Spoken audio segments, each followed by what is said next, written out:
Morning, everyone. Good morning, everyone. Welcome to the latest edition of Coda Access. I'm Rich Hellinger, a partner and the Chief Technology Officer here at Coda Capital. Today, we're going to discuss a company in one of our current thematic areas of interest, vertical AI, which I'll define as a solution where AI is applied to a specific functional or industry set of problems. And I'm joined today by Gaurav Mehra, CEO of Aether, which is a vertical AI solution for the manufacturing service networks. Gaurav is an entrepreneur and computer scientist with over 30 years of experience in the enterprise software space. After starting his career in development at Oracle, which is actually where he and I first met, his accomplishments include co-founding a public company, Salva Software, and serving in an executive role at Q2. He joined the Aether team a little over 2 years ago. Welcome, Gaurav. Thank you, Rich. Real delight to be here. I'm obviously a fan of Coda Access. Great chance to learn what new companies are doing on the bleeding edge and how they even happened on their ideas and how they're growing their business. Thank you so much for the opportunity to come present what we do and the problem space we're in. Great. So, Gaurav, why don't you start by just telling us a little bit more about Aether?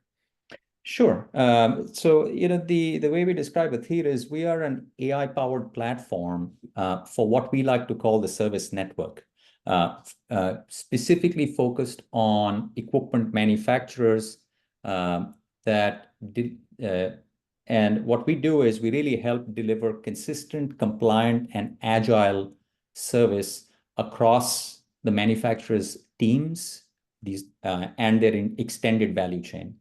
And a lot of jargon in there, but what that really means is we bring up, if you look at any equipment manufacturer that has to install, operate, service, repair, maintain their equipment, whether they're running large maintenance teams internally for all of their assets, or they're pushing this out to customers in their after-sales networks, working through dealers, distributors, third parties, the consistency on quality of that installation, that servicing, that repair, and that operation is a huge challenge. And it requires making sure that an enormous number of people and technicians are able to interact with their equipment and do the right thing at the right time. And that's what we help do. We help make sure that a manufacturer can take control of all of their service delivery across that entire value chain, whether regional or global. And they are able to ensure that people are doing the right things. They know who did what, how well it was done, whether the repair was successful, and what was repaired. That sort of data and ensuring the support to that technician is really our core business. Our customers, of course, are some of the largest manufacturers in the world, well-known household names, or people that operate large asset sets, could be fleet operators or oil and gas companies. Great. So, with most companies, there's a catalyst that obviously sparks the need for a solution in the first place. So can you talk a little bit about what's going on in the equipment servicing industry that has sparked the need for a solution like Aether? Yeah, the way, if you really think about the wind in our sails, so to speak, what we think about is really happening to the world is equipment itself. Finally, the hardware and the equipment that we all utilize today is been undergoing a significant change the last decade and a bit. What is happening is more of this equipment is becoming more intelligent. It's starting to be more IoT ready. It is now driven more. Good percentage of equipment is now driven by the software in the equipment than just the hardware alone. If you think of a Tesla car, for example, it's not just a car. It's a car with an operating system and software that really changes the nature of what it can do and how it performs and its capability set. So as the world heads in this direction, we are seeing really the way we think about it is the same, 20, 30 years ago, we saw a shift from on-premise software to SaaS, where customers would, in the old days, they would take licensed software, install it, they would have accountability. Then we all moved to a SaaS model where the vendor takes accountability and customers look for a quality of service and reliability. Given that more hardware is starting, we think the same kind of wind is blowing through the equipment servicing industry. Customers have changed their expectation. because they expect over-the-air updates, because more equipment is connected, because there is deep competition and commoditization in the equipment space, customers are demanding more. They're expecting either literally SLAs or even sometimes equipment as a service. We're saying, you give me a piece of equipment, you ensure its uptime is maintained, Mr. Manufacturer, and help me really maximize the lifetime of my equipment. So they're shifting that onus onto the manufacturer. At the same time, so if you look at the manufacturer, then he's got to get closer to the customer. He's got to ensure that not only is the equipment delivered, but the equipment is run well, serviced well, and kept up and kept running. And at the same time, the equipment's becoming more complex. It used to be electromechanical. Now it's electromechanical with an internet connection, with an IoT connection. It's optimizing, it's half a software machine. And on top of that, there is a significant change in the workforce. And almost 30% of the technical workforce out there today in the United States is over the age of 50 and expect to retire. A significant percentage of that will retire in the next few years. And with that, a lot of older information is going out the door, older history is going out the door, and you have a younger workforce coming in that is more technology and IT ready, but not as electromechanically inclined, and also tends to have shorter tenures in any company. So you have a confluence of things going on. The customer has rising expectations of the level of service delivered for the hardware they purchased. The manufacturer is on the hook to do this, even though the equipment's becoming more complex, and he has to do this with a changing workforce. And so he has to start looking at the mix of younger talent that is differently enabled. He has to look at working with partners and third parties to increase his coverage and his reach. And all of those things suddenly translate into a very complex problem of saying, how do you ensure all of those people that are necessary to perform, that have to perform correctly, are able to do so? Yeah, so and that's really what's driving a lot of the change we're seeing. great. Yeah, so I think you sort of touched on it there a little bit, but one of my understandings is the challenge in field service is the multiple parties that are involved. Everyone from you've got the customer to the service provider or service network to the manufacturer, and so you have multiple organizations that all need to be involved. Can you speak a little bit more to that and sort of what's going on there and the challenges that presents? Yeah. So if you think of a manufacturer, think of somebody producing refrigeration equipment, and that's being supplied to, say, a Walmart in turn. Well, that's most likely going to be installed in every Walmart store, most likely by some partner of the manufacturer. Some local, somebody in a service provider in Florida will come over and do the install in the Walmart in Florida. Somebody in California will be a different provider going there. Now, so there are really three parties involved in this chain, if you think about it. It's the manufacturer, it's the end customer, like a Walmart, who also has his own facility maintenance team.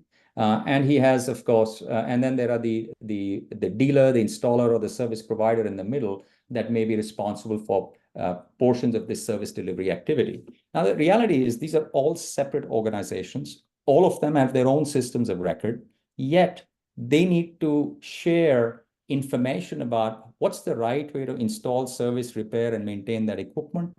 And at any point in time, when that service is being done, somehow they all have to be able to share the same data about the equipment, what's been done to it, what parts were put in, and what is now being done to it, what is the repair currently underway, and is it being done correctly? So if you think about this on a national or global scale, the problem is immensely complex and hasn't been well solved at this point. Okay, so yeah, that would be maybe my next question. So how are people dealing with these challenges so far? Well, the short answer really is, so far, most manufacturers have largely focused on trying to really think of it as really paper and training, and episodic training is how I like to describe it. So, a manufacturer will carefully select a partner, go through a process of creating a contract and agreement with them on what, expectations and responsibilities. And then, of course, they will do some train the trainer on a periodic basis. Sorry, for when that you partner. say partner, just to clarify, we're talking about a service provider That's network. correct. So for a service provider, they will provide that information, and then they may give them access to all of their documentation as either as a PDF, big PDF dump, or a website from where they can access, come and look up all these manuals. And that's really all that's really being done, is the reality, because the world was disconnected and things are, and that's really the best tools that were available. The problem with that is the manufacturer can't really tell who is doing the work, what is actually being done, how well trained was the individual that has gone out to do the work on their behalf, and whether they're even doing the job right. And they really don't, and because they have no real visibility of what's actually happening at the point of service and have had no good way to support that, it leads to challenging inconsistencies of service. And then ally that with the new age of the SLAs that they are now having to live up to, the rising expectation from the customer for instantaneous and quick responses, quicker resolution, makes the problem that much harder. You could get away with it a couple of decades ago. Now the customer's expecting a lot more. And so you've got to really change how this works. Okay.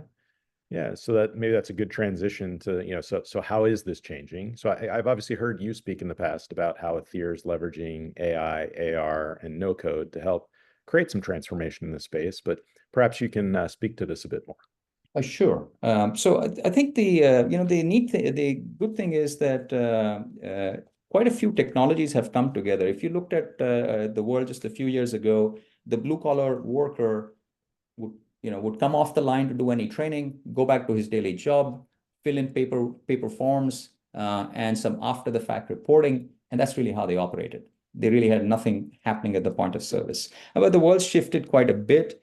Pretty much mobile devices are now ubiquitous, so everybody's connected, has something in his pocket. Everybody's used to using them and accessing them. And two other key pieces of technology have come together.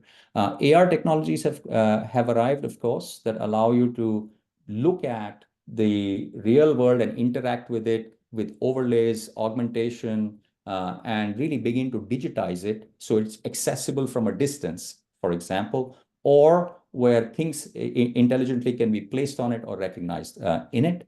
And then additionally, the AI revolution is upon us, where conversational interfaces, unstructured data, understanding what a person is saying or typing in, and leading to intelligent answers, and so on and so forth, is now available. You take all of these things together, and you suddenly have the ability to really arm the blue-collar worker for the first time with a tool set and a toolkit that understands who that person is, that knows how to interact and speak with them, to provide them self-service support and information exactly when they need it, is able to help them interact with the environment through the AR technology, or working with an expert at a distance, so they can get help at any point from anywhere on the planet.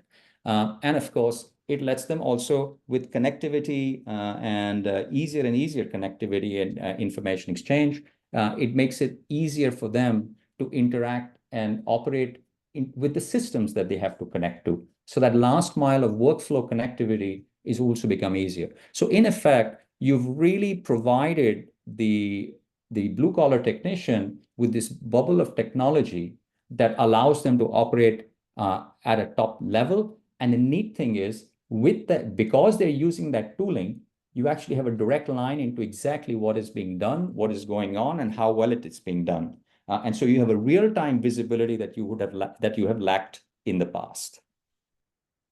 Okay. So I'm going to throw you a little bit of a curveball here. So, when we talk about AR for a second, and you talk about mobile devices, you mentioned, and historically, right, there have been glasses, and the glasses industry is still sort of evolving. And now you see like Apple just came out with more of their VR device. What are your thoughts on sort of directionally where we're going with respect to AR and the types of devices and use cases? I'll split the answer into two parts. I think directionally, we will find that AR coupled with AI will do more with recognizing requirements, environments, working with them, overlaying data on them more effectively. And we'll continue to find interesting key use cases that go beyond a see what I see or a remote assist use case. You can do visual guidance, you can recognize objects. People are starting to experiment with things such as just by looking at the equipment, try to diagnose what may be broken. So I think the AR coupled with the AI image recognition, so on, will get substantially smarter. I think the device profiles will keep shifting. Frankly, the mobile devices of today can do quite a bit. Wearables and AR, I think their form factors, the ease of use, their costs, they will continue to evolve for some time before I think we find very broad use of those things. In particular places where equipment is very expensive and very complex, like say defense equipment, some of these devices are coming more into vogue more quickly, or within the auto industry where you're dealing with dealers that can afford to pay. These are being deployed. But overall, I think the devices themselves will continue to undergo all sorts of transformation and very different form factors. And sometimes they may not even they're already getting to the point where they start to look at like the spectacles I'm wearing here. So I think that'll evolve, but the AR coupled with AI, I think, is moving very, very rapidly and accessible through mobile devices. Okay, great. Now, at the beginning of the presentation, I referenced that at Coda, we're big believers in vertical AI and feel this is sort of one of the sweet spots right now at sort of this point in the cycle for value creation with the current technology. Can you elaborate on what you're seeing happening in your space specifically, and a little bit more about what Athir is doing? Yeah. Look, we are strong, firm believers in verticalization of all technology, to be honest with you. We think that that's where it becomes the most useful to the end users. Within that context, AI is the same. The ChatGPTs and the LLMs of the world have made the ability to crunch documents, data, and so on. That's dial tone, it's easy, it's accessible.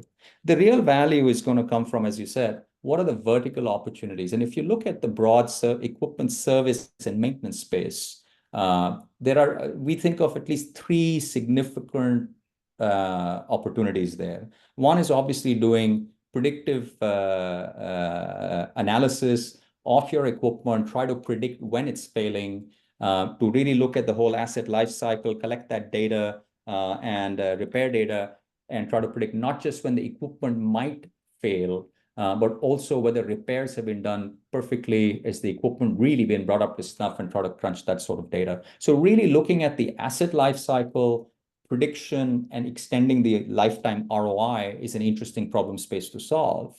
That's highly amenable to machine intelligence and AI techniques. A second area is really about just generally scheduling and cost optimization. If you think of a complex supply chain of parts that have to flow from the manufacturer, from upstream, from the suppliers to the manufacturer to the point of service, or you'll have to schedule the right person with the right skills to get to the right job with some optimal routing. Those are again a set of problems that people are beginning to solve. So there's a scheduling and optimization and resource allocation problem to solve. There's an asset lifecycle problem to solve. The problem we're most interested is really on the quality of the customer self-service and the service delivery across the network. This is where, how do you orchestrate and coordinate the human beings that are part of this chain, that have to align and exchange information with each other to get the work done efficiently. And these chains are shifting in their nature.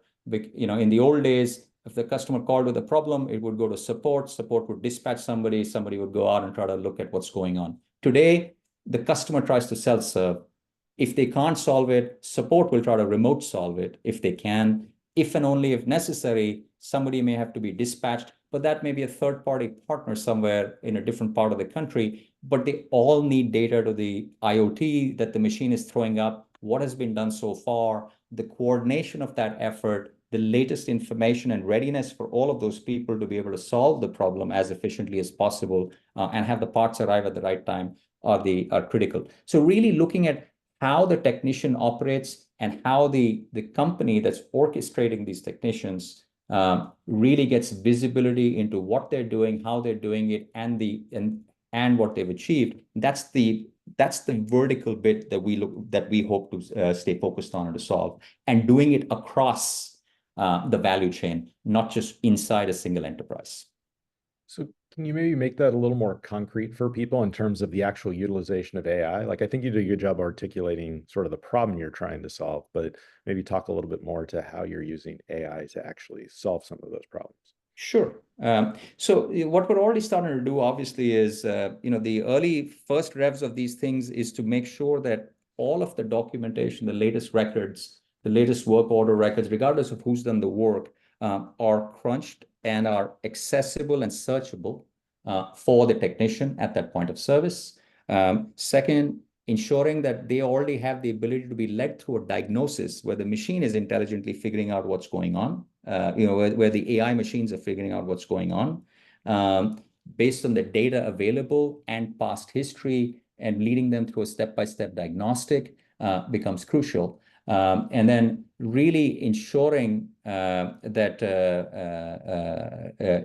as they actually do the work, starting to look at that work as they go through the work process and say, is this repair being done correctly, or are there data points here that indicate something off kilter, off norm that needs to be standardized? So being able to almost watch key data points dynamically and get that done. Those are the first three things that we're already working on. We think that as you step further beyond this, imagine you can almost say, hey, a technician's been selected to go to a particular job 3 days from now.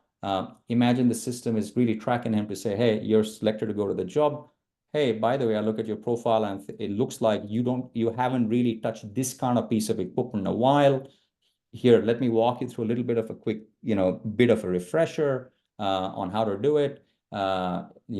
Make sure that that's happened. Have you prepped correctly? Provide him the instructions to meet the right person when he gets to the customer side, because every major retailer will have a different protocol and a different person you go to.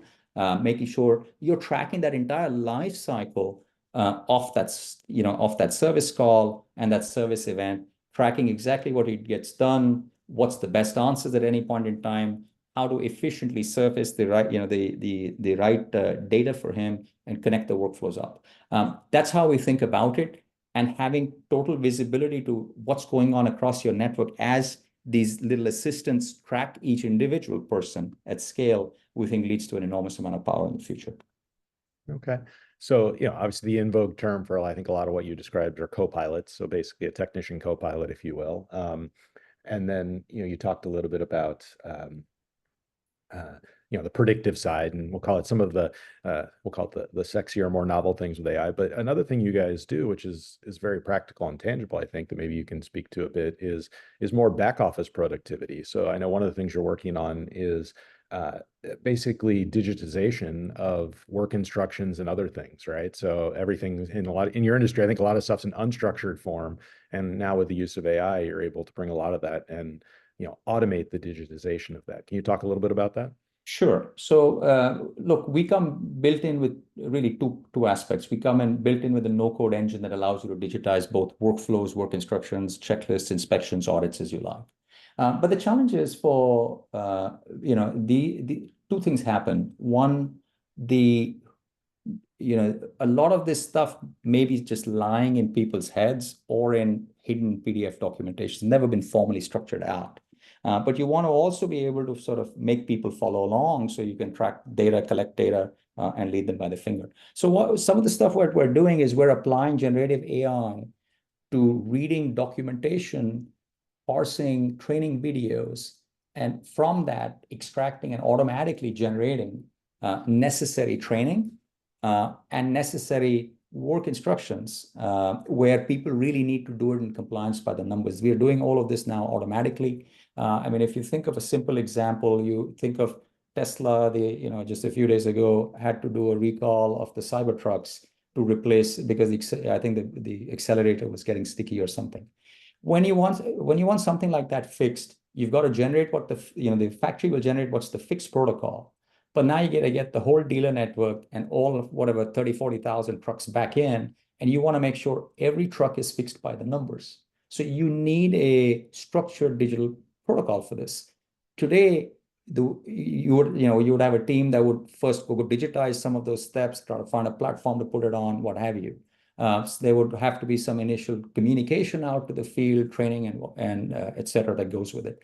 What we can do is we can literally take that document from the factory, generate from it the necessary training, generate from it the necessary step-by-step protocol that has to be followed, and get that published at scale to the exact people that will be following this stuff through. And that can not only lead somebody through, but can gather the data of, well, what was the serial number of the part? Was it in the range that needed to be fixed or not? Then did you put the other part in? Was it fixed? All of that can be generated automatically using AI.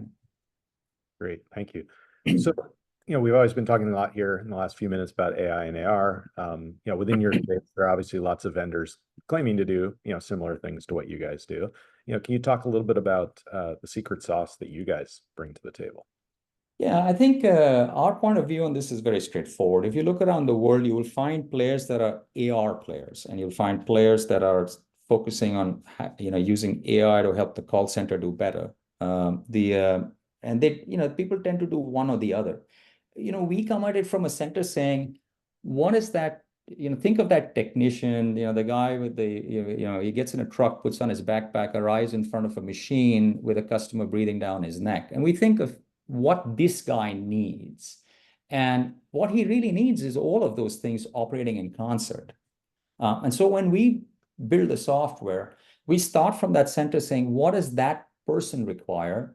How do we get it to him? And how do we get him that information, whether it's coming from his own organization or a vendor or manufacturer upstream from him, or he's getting some latest data from the customer. So how do we make that come together? So we bring everything together in a single package that's really tuned for that technician's experience, is, I think, a key thing. We match it with a licensing model that's designed for saying, I'm a manufacturer, I have any number of partners, some of whom may be servicing my equipment at any point, but I can't afford to pay large, named user fees for them. I don't even know how many there are. And how do I make sure that whole ecosystem runs? But really, the most important thing behind that we additionally are doing is we're really working to create frictionless connection and interconnection mechanisms between these service providers, the OEM, and the customer, so they can share data, share these documentation without having to, without any friction, without having to right now, a problem is a manufacturer may put out a Copilot, a different manufacturer puts out a second one. Now, if you're Walmart, what are you going to do? Download 1,000 apps and Copilots from people? So we are really focused on building a model where all of these Copilots can coexist within a single app across manufacturers and vendors, so they're accessible for the customer or the service provider easily as needed. And from the manufacturer's point of view, he's able to see all the people that are servicing his equipment, authorized or unauthorized if possible, as we play this out further. Okay. One other thing you've touched on a little bit, but maybe we can explore a little further, is sort of this end-to-end visibility problem, right? We've got these multiple parties involved, and so there's an element of this that's probably integration related. But maybe can you talk a little bit more to that and some of the challenges in those areas and sort of what Aether is thinking about? Yeah, I think it's a little bit, we're just starting our journey in that regard. We certainly integrate, our systems into existing systems of record at our primary buyers, of course. But when you really look across the value chain, each of these players has their own system. So an OEM may be running on Salesforce, working with a service provider who's running ServiceTitan, who's working with Walmart, who may be running a service channel CMMS. Each of them want information about the asset. Each of them have their own systems, and there is a lot of friction between them. Yet they have to exchange information about the work order, the claims, what really got done, and the documentation, the work instructions have to flow across all three. And ideally, they all want to share this picture. So starting to see how those can be connected up. And again, this goes back to your point of saying, what's that vertical idea of creating a shared service record is something that we think of as the nirvana that we're working towards. That takes advantage of some ready connectivity between these systems, but has intelligence added on top of it to really pull the right pieces of data while, of course, respecting everybody's security and privacy concerns. Great. Well, Gaurav, thanks for taking the time today to share your thoughts and story with us. I know I've personally enjoyed watching you and the team on your entrepreneurial journey these past couple of years, and I'm really excited to see where you and the Aether team take things from here.